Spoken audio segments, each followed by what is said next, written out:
Wahyu Nurani, pendamping praktek Eko Widianto.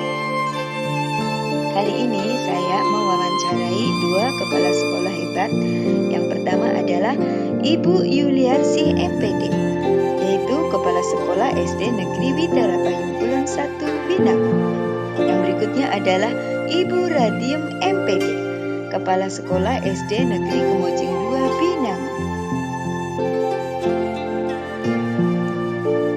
Ada 8 pertanyaan yang diajukan kepada narasumber. Yang pertama, selama ini bagaimana Anda dapat mengidentifikasi kasus-kasus yang merupakan dilema etika atau bujukan orang? Selama ini bagaimana Anda menjalankan pengambilan keputusan di sekolah Anda, terutama untuk kasus-kasus di mana ada dua kepentingan yang sama-sama benar atau sama-sama mengandung nilai kebajikan? Langkah-langkah atau prosedur apa yang biasa Anda lakukan selama ini? Hal-hal apa yang selama ini Anda anggap efektif dalam pengambilan keputusan pada kasus dilema etika? Hal-hal apa saja yang selama ini merupakan tantangan dalam pengambilan keputusan pada kasus-kasus dilema etika? Apakah Anda memiliki sebuah tata kelola atau jadwal tertentu dalam sebuah penyelesaian kasus dilema etika? Apakah Anda langsung menyelesaikan di tempat atau memiliki sebuah jadwal untuk menyelesaikannya? Bentuk atau prosedur apa yang Anda jalankan? Adakah seseorang atau faktor-faktor apa yang selama ini mempermudah atau membantu Anda dalam pengambilan keputusan dalam kasus-kasus dilema etika? Dari semua hal yang telah disampaikan, pembelajaran apa yang dapat Anda petik dari pengalaman Anda mengambil keputusan dilema etika?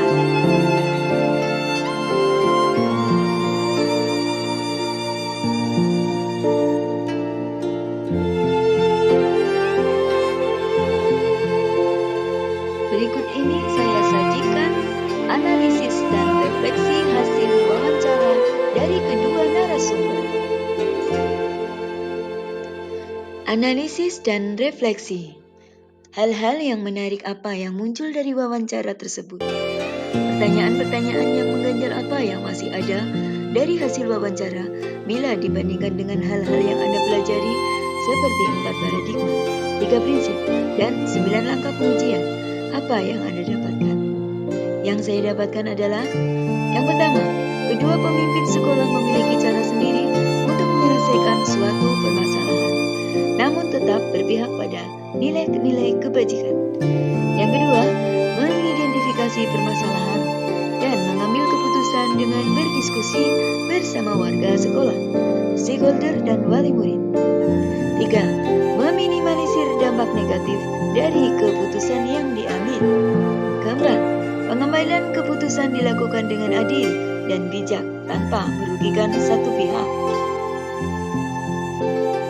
Jika dibandingkan dengan apa yang saya pelajari dalam modul 3.1, para pemimpin sekolah sudah menerapkan beberapa hal mengenai 4 paradigma, 3 prinsip, dan 9 langkah pengujian. Hanya saja, belum semuanya dilakukan.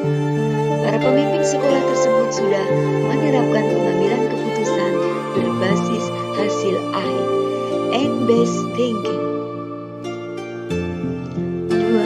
Bagaimana hasil wawancara antara 2-3 pimpinan yang Anda wawancarai? Adakah sebuah persamaan atau perbedaan? Kira-kira ada yang menonjol dari salah satu pimpinan tersebut? Mengapa? Apa yang membedakan? Berdasarkan hasil wawancara, ada beberapa yang sama, antara lain: pertama, identifikasi permasalahan secara umum sama, yaitu melalui pengumpulan fakta-fakta dan pengambilan keputusan melalui alternatif solusi. 2. Penyelesaian permasalahan dilakukan secara bertahap, sehingga keputusan yang diambil tidak asal memutuskan saja, tetapi telah ditimbang secara matang. 3. Dalam pengambilan keputusan, keduanya sama-sama mengutamakan komunikasi atau musyawarah supaya hasil keputusan dapat diterima dan bagi kedua belah pihak. 4. Hasil keputusan mengutamakan kepentingan murid. Apa